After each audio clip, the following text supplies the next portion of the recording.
Hey everybody, and welcome back to another season and another episode of the Speak Plainly podcast, where we speak plainly about things that matter.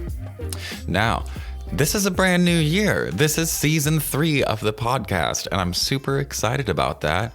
What I'm even more excited about is the fact that I've finished my book, so I can really just spend my time nerding out and doing deep dives that I find interesting and bringing that information out to y'all. So, in theme with the new year and all the new me healthy bullshit that's going around, it happens every year, and it's a good idea. It's a good idea to once in a while try to be like, you know what, I'm going to do something a little bit different. The fact that it happens around New Year's, oh well, who cares? But either way, a lot of people are doing things differently in January, and it's usually health related oftentimes. And in this theme of health related subjects, I really wanted to take a minute to talk about seed oils. The reason I wanted to talk about seed oils is because they're everywhere, and I keep hearing that they're terrible.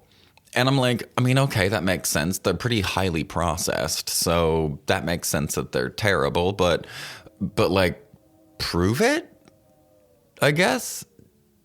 Oh, that was loud. That was wind whipping by. We're getting a winter storm today, so if you hear random howling in the background, it's not anybody getting unalived or no tortured kitties or anything. It's just the wind whipping through. So anyway, I keep hearing that seed oils are bad, and I want to know why. That was my thing for this. I want to know why. Why are seed oils bad? And there are a few keywords that keep getting thrown around when you do a quick look around the interwebs to see why. And the two words that keep getting thrown around are oxidation and inflammation. I'm like, okay, well, it oxidizes and it inflames, except oxidation is a thing that happens constantly in the body, and inflammation just means immune system activation, basically. So why? Again, we're back to the why. And that's what I decided to spend some time researching, and I came up with what I think is a pretty complete thing from beginning to end. So in today's podcast, we are going to be covering seed oils. We're going to cover, the basics of the extraction process. There is a 7-step process to go from a seed to the seed oil that we buy. And by seed oil, what I mean is this long but not quite exhaustive list of oils that we find in our food everywhere. We have soybean oil, canola oil, peanut oil, palm oil, corn or maize oil, safflower oil, sunflower oil, flaxseed oil, cottonseed oil, sesame oil, vegetable oil, highly processed tree nut oils, rice bran oil, peony seed oil, grape seed oil, and mustard seed oil. You notice I'm saying oil instead of oil because I worked on that. Where I'm from, it's just oil.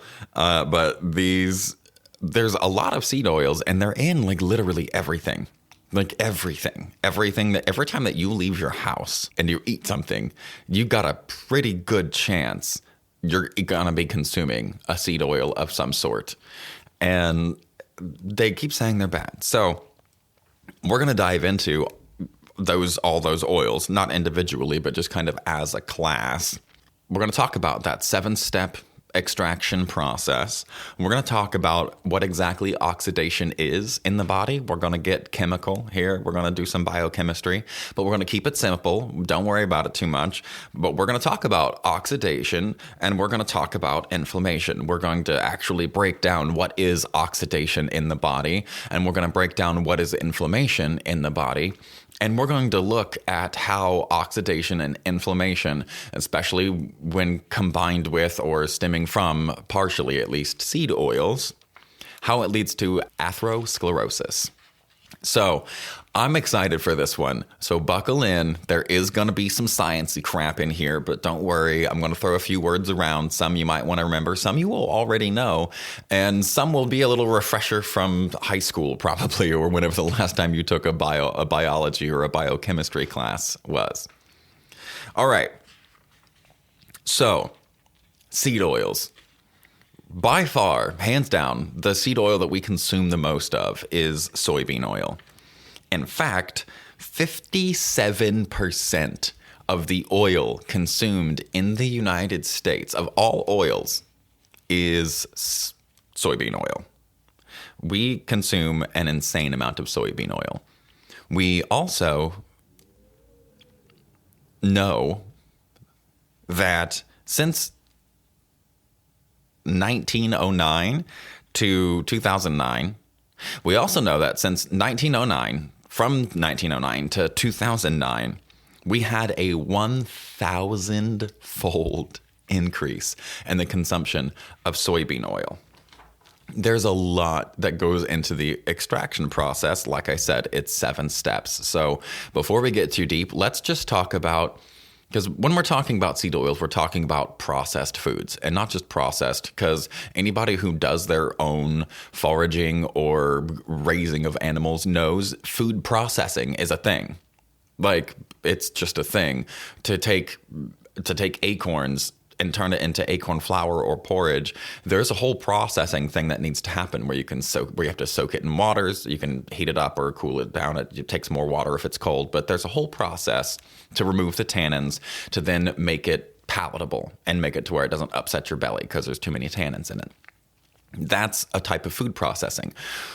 Your food processor chops things up into little bitty pieces. That's another type of food processing. But what we're talking about are highly, highly processed foods. And this should make it clear what highly processed foods mean. Because one of the arguments I've heard counteracting why seed oils are bad is that it's not that seed oils are bad, it's that heating up and cooling down the seed oils is what makes them bad. And by bad, really, we'll get to this later, but what that means is they're really sensitive and they break and they oxidize really easily, and that's what makes them bad. But here we find out through the 7-step process that even in order to make a seed oil, it is highly processed. There is repeated heating up and cooling down just to get the oil out. And that's if you do it like the nice, proper, clean way. The first step in the 7-step process is the actual extraction. The extraction can be either mechanical or chemical, and obviously, we're going to prefer the mechanical extraction. That way you don't have any extra chemicals lying around, because the chemicals that they use, or the chemical that is primarily used for extraction of the oils, is called hexane. And hexane is a dirty little chemical that is really, really hard on the human body. It is really not a friend. It is not a friend. It is a type of solvent, and we know that like water is a solvent, alcohol is a solvent. But you wouldn't want to inject like alcohol directly into your vein. That's really not a good way to go. And hexane is far worse, far, far, far worse. But that's a topic for another podcast. First, we have the extraction method, and it's either going to be chemical, usually hexane, or if we're lucky, it'll be mechanical. And what that does is that gets us what we call crude oil.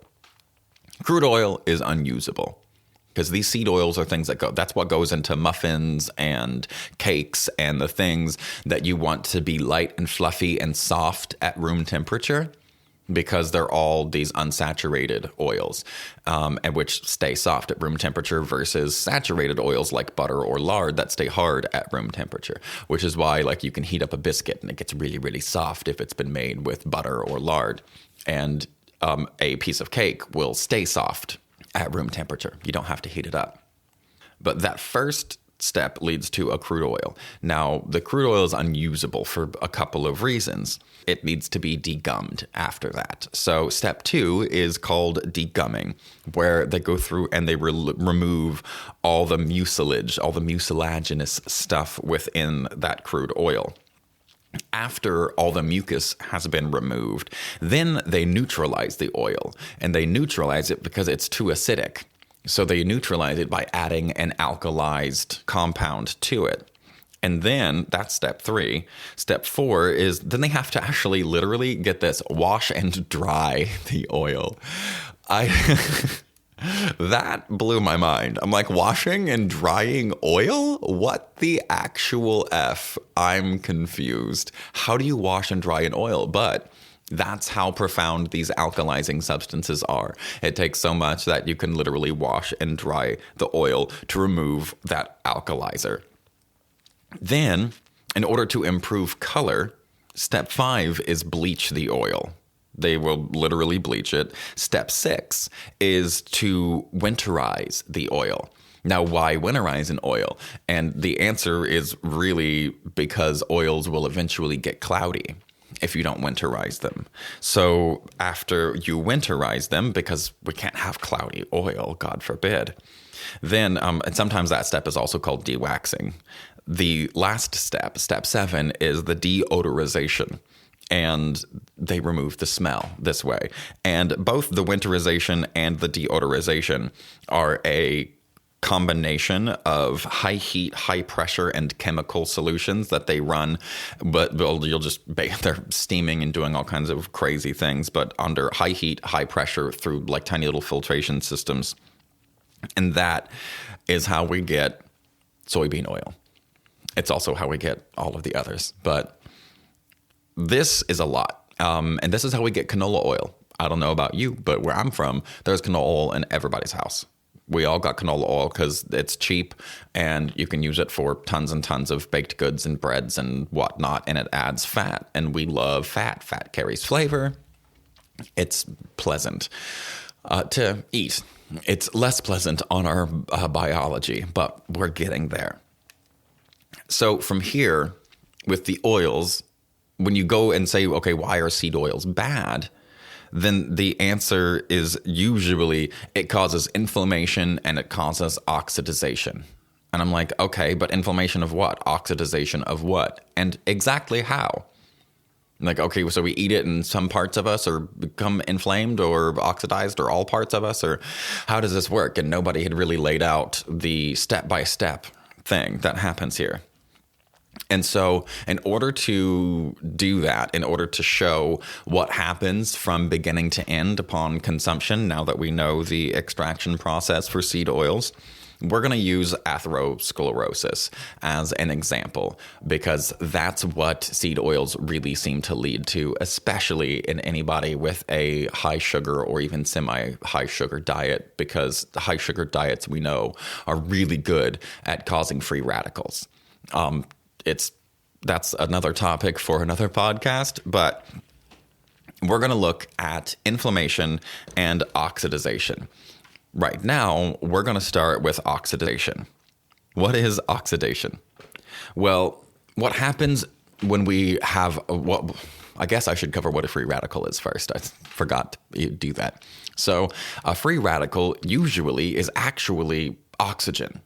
When they talk about free radicals in the body, that actual molecule is an oxygen molecule. But if you'll remember, H2O is water, hydrogen with 2 electrons, and then O. But the O is automatically a 2. So we don't say H2O2, but we might as well say H2O2. But O is automatically assumed to have 2 electrons on it. Now, what happens is one of those electrons will get taken away. And when that happens, it causes an imbalance in the atom because it doesn't have the 2 electrons to balance each other in their orbits. That causes the atom to behave erratically, and we call that radicalization. And that is the process of oxidization, because what you're doing is you're radicalizing oxygen to kind of go around and just like find a hole and fill it. At least that's what the military would call it, like find a hole and fill it. And that's what oxygen does. Once it gets knocked loose in the body, it's looking for another free electron in order to find balance for its 1 electron remaining. So when you take a molecule, an atom or a molecule, and you remove one electron from that atom, the electron, since they like to be in pairs, it goes out of balance. And without that one electron, everything becomes radicalized. But nothing exists in a vacuum. And this is the next step, is it's not just like one molecule or one atom is radicalized here. That happens millions of times in our body. There are millions of free radicals, if not billions of free radicals, floating around inside of us all of the time. Nothing exists in a vacuum. So if you can think of it like I grew up on a dead-end street, or you can think of it like a cul-de-sac where the electrons are eggs. And when an atom is next to another atom and one of the electrons has been removed, the nice neighbor atom winds up donating an electron or an egg to the neighbor. And that is great because now the radicalized neighbor is less radical. He's got some balance, but now I'm radicalized because I gave away my egg. And that means somebody next to me has to give me an egg, and so on and so forth down the chain. Now, you have to remember that these electrons are charged as well. So anytime that we're talking about pH in the body, you're actually also talking about an electric charge, because those two things correlate perfectly. If you talk about an electric charge, there is an equivalent pH, and vice versa. So when you're talking about inflammation, and you're talking about like acidifying or alkalizing an environment, you're also automatically with the different language talking about the electric charge, the bioelectric charge that's present on an atom. So if you imagine this dead-end street, everybody's passing around one or two electrons, one or two eggs. Eventually, somebody's got to go to the grocery store, right? And that's where antioxidants come in. And antioxidants are social workers. They're the social workers and the really good foster families.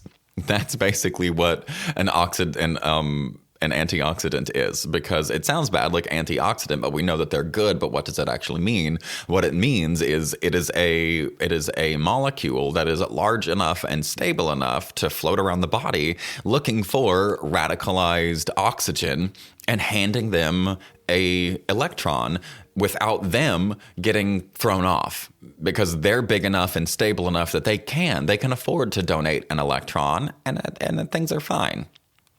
So that's what an antioxidant does.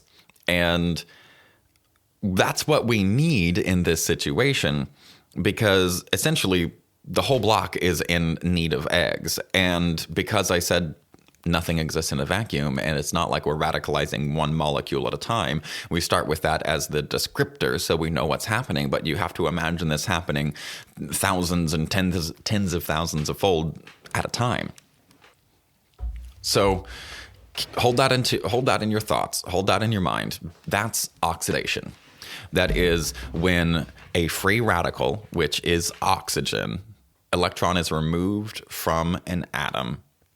That atom then becomes radicalized, and we're usually talking about oxygen. That becomes a free radical. Most free radicals in the body are oxygen, and the way that we deal with those free radicals is through antioxidants, because they stabilize the oxygen by donating electrons. But only antioxidants are really built for that.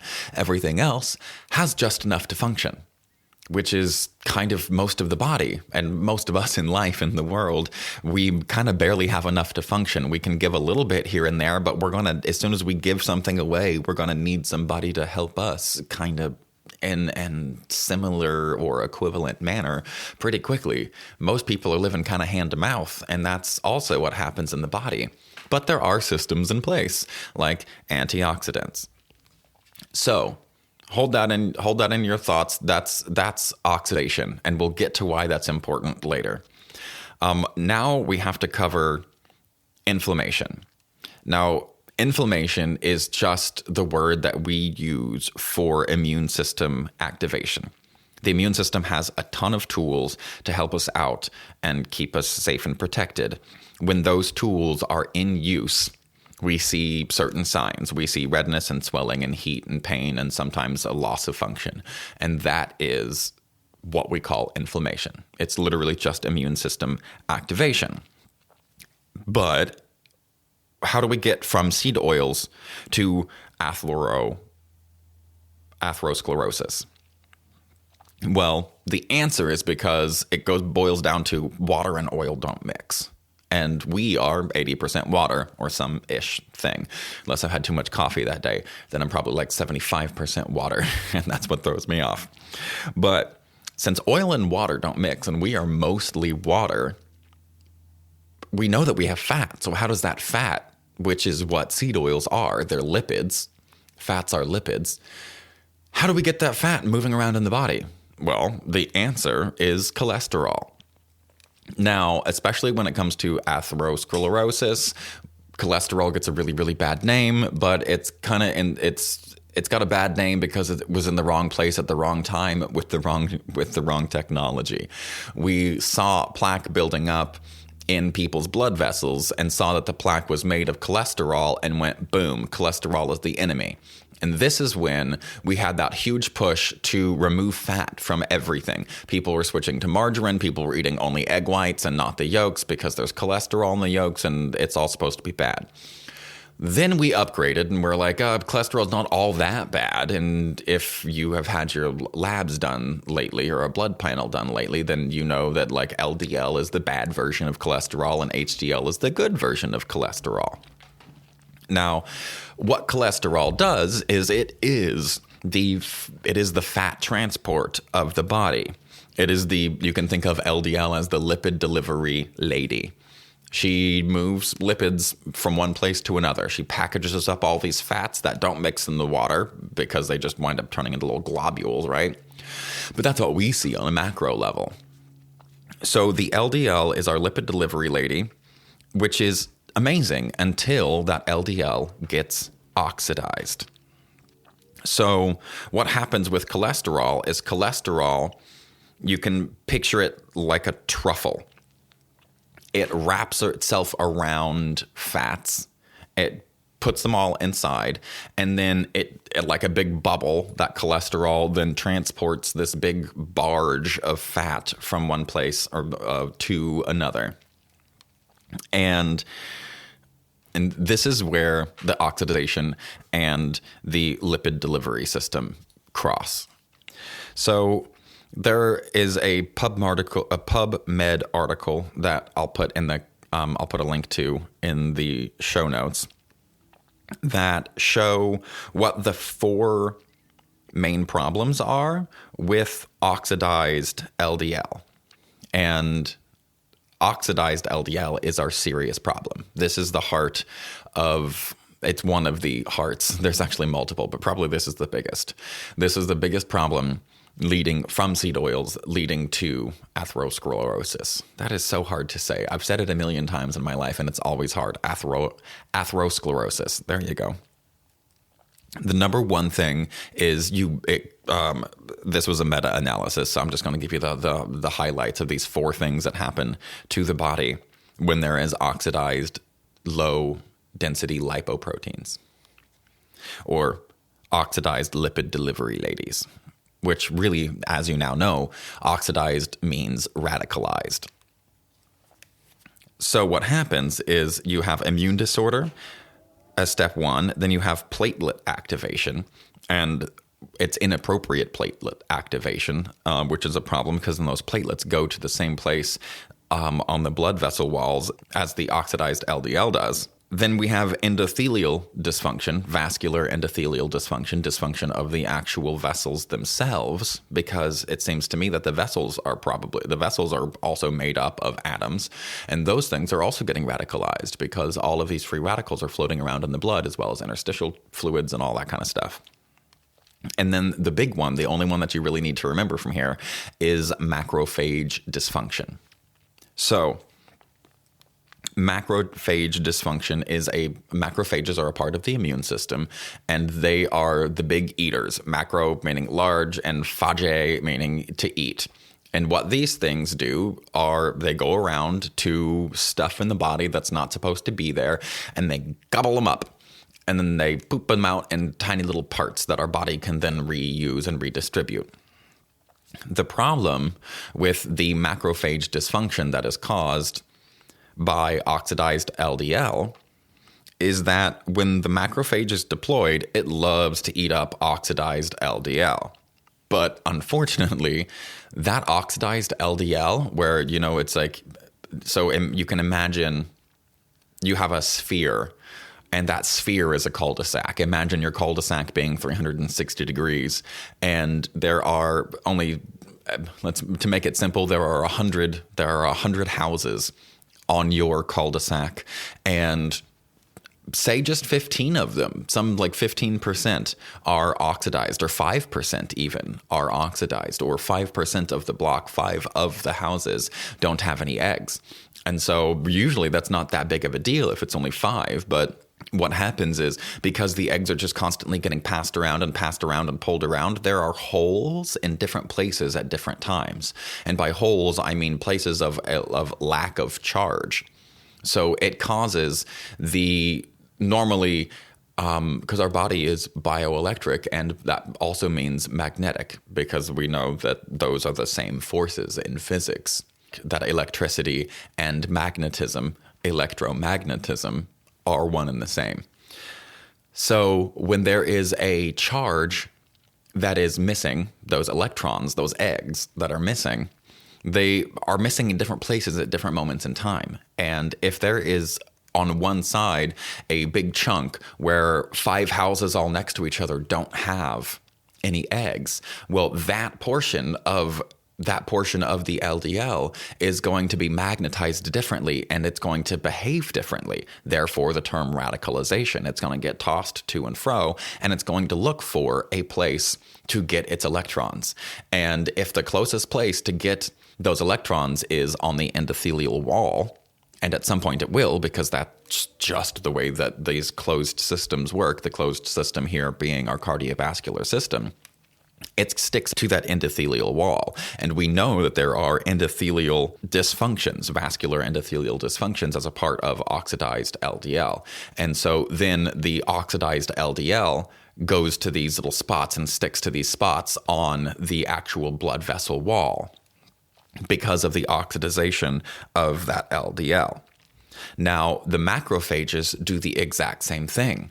As the macrophages are trying to eat the oxidized LDL, that oxLDL is actually just way too screwed up for the macrophage to actually be able to break it down. So it winds up eating and eating and eating and eating and eating, like me after too much weed at night.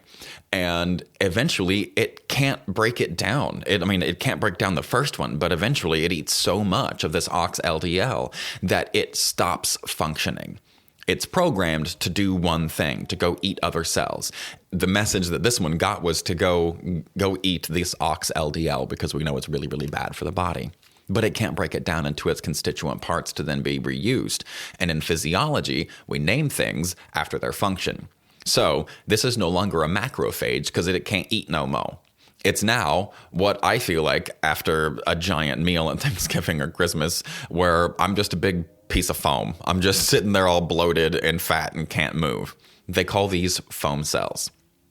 Now, the oxLDL that was inside these macrophages have now accumulated because they were all eaten by the macrophage. So however radicalized they were, because they're all radicalized to a different degree according to how many electrons have been removed, we've got a massive amount of dysfunction, a massive amount of change in the pH and the change in the bioelectricity of this lipid delivery lady. And now all of that in the lady who was supposed to eat all the oxLDL, or all the radicalized lipid delivery ladies. And then they get lodged onto the exact same places on the endothelial wall because of that dysfunction. And now we have a buildup of these cells that don't do anything. They're just foam cells. They ate as many of the LDLs as they could, the oxLDLs. And because they being the oxLDL, because they were so dysfunctional. Now the macrophage is dysfunctional. And now we have this buildup of these cells that aren't doing anything on the inside and within the walls of our blood vessels. The narrowing of those walls are what we call occlusion. Now, here's where I want to take a moment to talk to my young folks, talk to my young bucks, talk to people like me who are in their mid 30s and younger into your mid 40s or 50s. And like, when we talk about atherosclerosis, we think that's old people problems. But the thing is, the first sign often of atherosclerosis is death. That's the first sign for many, many people. And the reason is because of thromboses. Thromboses are a blood clot, essentially. Now, in reference to what we're talking about today, you get this occlusion or this narrowing of the blood vessel thanks to the LDL, or what Gordy Ross, the nurse practitioner who trained me, he called it the lame. He was like, you can always remember the LDL is bad because it's the lame. You've got the high, which is cool, and you've got the lame, which is lame. So with the LDL and the foam cells blocking or occluding this artery, then those things like the platelets, which we also know are activated seemingly unnecessarily, they start going around and collecting on stuff. Now you have all of these platelets building up in this smaller area that isn't meant to be smaller, and so you get a bottleneck, and then you get a buildup of all the large pieces in blood, mostly platelets, red blood cells, things like that. They get so big, you wind up with a clot in that section of the artery. And when that clot gets dislodged, if it goes to the brain, you just had a stroke. And if it goes to the heart, you just had a myocardial infarction. And if it goes to your leg, now you're House. Shout out to the people who have watched tons and tons of House and know what I'm talking about, because I'm pretty sure that's what happened to him. Anyway, I really love how this all kind of ties together. Now, for those who are paying really, really close attention, you should be asking, whoa, there's an elephant in the room. How does LDL get oxidized? And you understand what oxidation is. Now we've covered that, but how does LDL actually get oxidized? And the way is through these seed oils. There are other ways, obviously, but today we're talking about seed oils in this podcast. So let's break down the seed oils a little bit further. Like I said, the LDL you can think of like a chocolate truffle. On the outside is a bunch of fat. But they're organized in a very specific way, and they look like bobby pins. You might remember drawing these out. I do. I remember having to draw out like this is the barrier for an LDL, and you have like a bobby pin with like a head on one side that's hydrophobic, and then two legs that are hydrophilic. And you put those together, and now you have, and you put them all in a row, and now you can create a big circle. That's the LDL. That's what LDL looks like. Seed oils, the fats inside the seed oils are also lipids, and they have gone through so much processing in order to get them clear and not smelly and not acid and not acidic and not rancid and not crude and all the things that we went through that 7-step process. And all, like most seed oils, go through some or all and sometimes more processes than just that. But when we look at seed oils and you look at the molecular structure of them, you're actually getting those bobby pins. But instead of having 2 legs, often they have 3. And in our body, those lipids are usually saturated. Saturated lipids are stronger. And by stronger, I mean they hold their shape better. They are injured less easily, which means they oxidize less easily. Now, this is a game of percentages. This is not an all or nothing thing, right? There are oils and fats that are, well, all oils and fats pretty much are a combination of saturated, polyunsaturated, and monounsaturated. And the order for good to bad is saturated, then monounsaturated, then polyunsaturated. And the reason is if you look at a saturated fat and you look at it molecularly, the way that we display those things is through what's called a Lewis structure oftentimes. But then with these, you get essentially like this up, down, like corrugated cardboard. It's just a series of V's and then A's without the little line in the middle over and over and over again. And we know that triangles distribute force down the edges of them. And when they're all connected like that and they're all happy little corrugated V's, then you have a saturated fat. After that, next down the line is a MUFA, or a monounsaturated fat.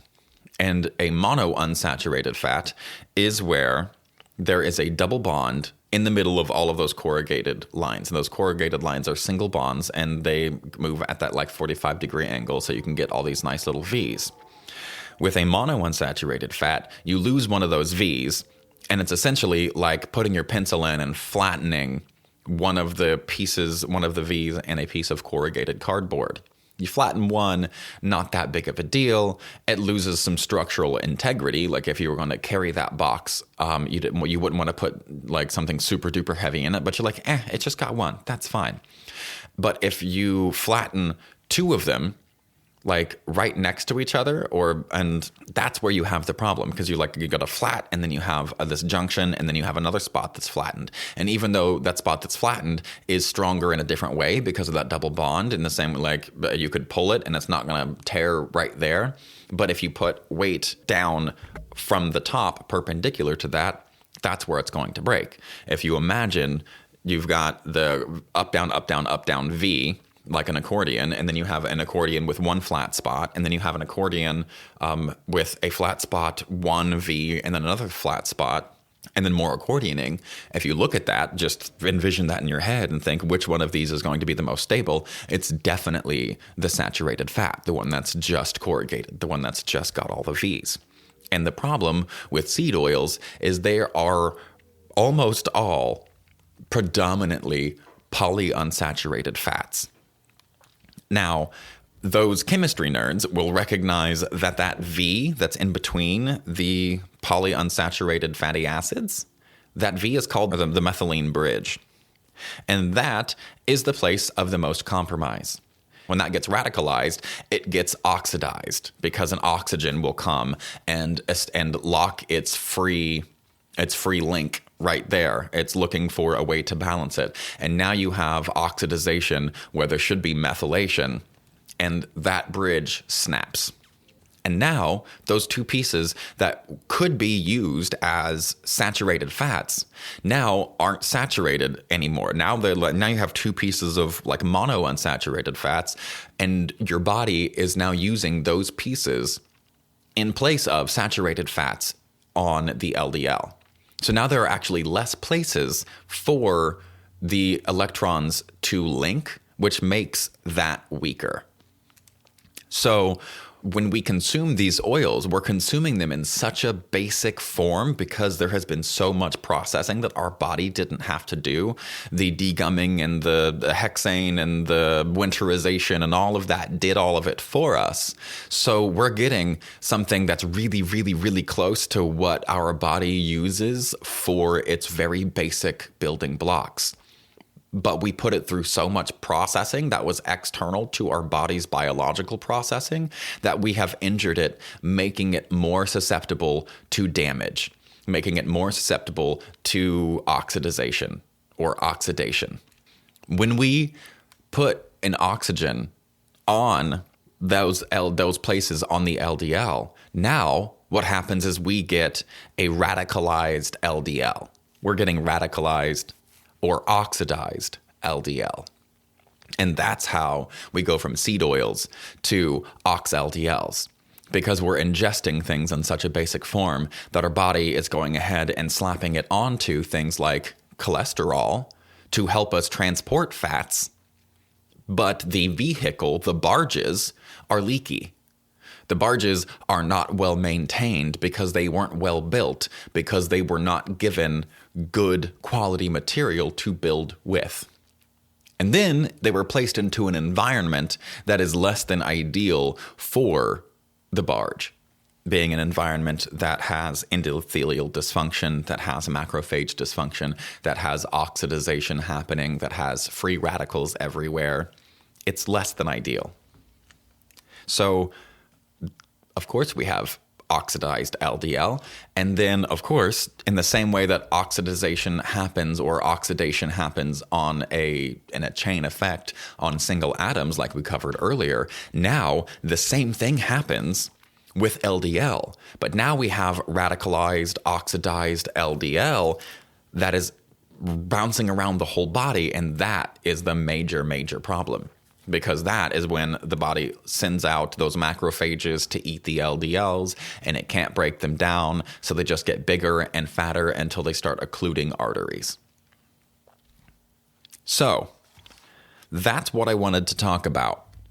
That is the why, at least that I could find, from why are seed oils bad?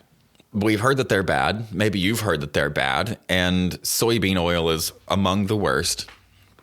But just so you know, this is not an all or nothing game. I am not trying to preach to you or anybody else. This is not an all or nothing game. So I have some charts and things here. I kind of wish that I would do videos, but it's too much work. But I feel like the visuals are helpful, so I'll read them to you. I have a chart here of the saturated, monounsaturated, and polyunsaturated fats and what the blend is in each, because it's not all the same. Like butter is like 85% saturated, and then the rest is split up into mono and polyunsaturated. Coconut oil is almost entirely saturated fats with a little bit of mono and very little poly. Same thing with palm kernel oil. Butter actually has less saturated fat in it than coconut oil does, by the way. Beef tallow has almost the exact same thing as palm oil as far as saturated fats go. But then you've got a pretty large percentage of polyunsaturated or of monounsaturated fats, and then a really small percentage of poly. Those are the best fats, like in order: coconut oil, palm kernel oil, butter, beef tallow, and then palm oil, lard, chicken fat. And what you'll notice is those are all fats that are solid at room temperature. That's one of the signs of a saturated fat. Then you have the healthy oils in the middle, the ones that are supposed to be healthier. And these are the olive oils. The olive oil is got a little bit of saturated fat, but it's mostly monounsaturated with a little bit of poly. Avocado oil is the majority monounsaturated. Canola oil has a ton of monounsaturated, and peanut oil has a ton of monounsaturated, and a decent amount, like a little bit of the saturated fats. The rest is poly, and you're getting into a lot of polyunsaturated fats. The worst ones, absolute worst. The absolute worst that I have on my chart here for having the most polyunsaturated, and these are the ones with the double bonds, and you don't need to remember the double bonds or the methylene bridge. You just need to remember that they're unstable, that they break easily, and when they break easily, they get radicalized easily. Then they go into a lipid, and they radicalize the lipid, and then that gets eaten by the macrophage, and then the macrophage can't do its job, and it turns into a different cell and starts occluding arteries. The absolute worst ones are safflower oil, sunflower oil, corn oil, soybean oil, cottonseed oil, fish oil, and sesame oil.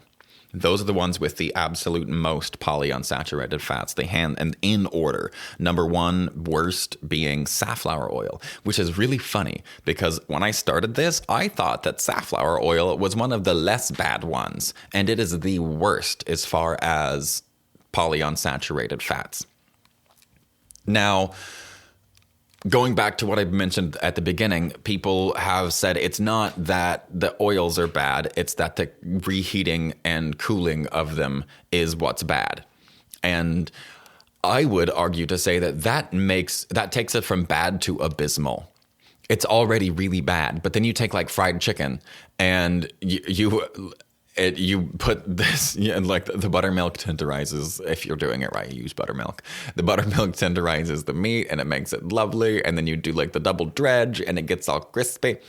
But that heating and cooling of the oil over and over and over and reheating that oil, every time we do that, we're radicalizing the oil more. until we're essentially eating literal fucking poison. It tastes incredible, but it's poison. And the thing is, for me, with my Chinese medicine background, there is a flavor for toxic in nature.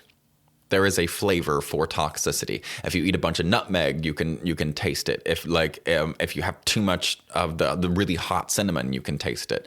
There is a noxious, bitter, intense flavor to things that if you eat enough of it, will make you sick.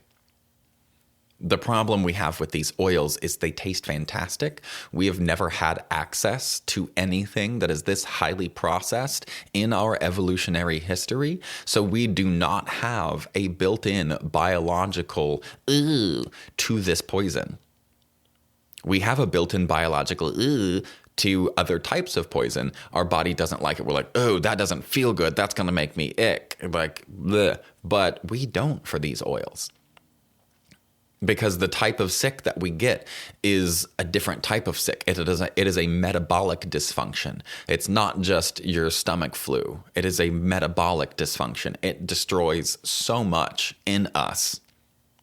And all underneath our awareness. If you enjoyed this podcast, send me a message, leave a comment or a review, because a comment is the only way you can review on a lot of these platforms. But if you like it, let me know. Thank you very much for hanging out with me to this point. If you made it this far, congratulations. I hope that you learned something. I hope that now you know why seed oils are bad, because let's face it, it's 2023. Everything's bad for us. And that's partially because seed oils are bad for us. And seed oils are in everything. You look at just seed oils and wheat flour, and those two things are in absolutely everything. And the reason they're bad for us is because we're ingesting them in a form that our body is not used to getting them in, or our body or this is kind of the same thing but said in a different and opposite way, that the things that we are putting into our body are so similar to what our body would have created if we had given it the chance to break down the larger molecules into their smaller constituent parts. If we would have eaten like whole boiled wheat, then we would have better quality materials because we were able to be the mill, essentially. Like if you're wanting to build a house and your body is the house, when you do the whole thing from beginning to end and you're felling the trees, you have quality control over all of it. But if you're ordering cheap shit in from China to build your body with, you're going to struggle. That body is not going to function well over time. And you're going to have to replace those cheap pieces with things that are better quality. And the best way to do that is to locally source stuff. And I mean that in like twofold ways. Both locally source it as in let your body break it down, and locally source it as in eat the things that are near you. So shopping locally and getting local fresh produce, seasonal produce, as well as eating it in its whole forms so your body can break it down in the way that it has been made to break it down for millions upon millions of years, so it can be used appropriately to build a strong, healthy, resilient, and vital you. That's what I got to say about seed oils. Thank you so much for hanging out with me. If you enjoyed the podcast, leave a message or comment, shoot me a message, and welcome to 2023. I am very happy to be able to do more of these and really focus on nerding out, kind of like I did on today's episode. And I hope that you will join me. I look forward to seeing you next time. Remember, stay curious, stay uncomfortable.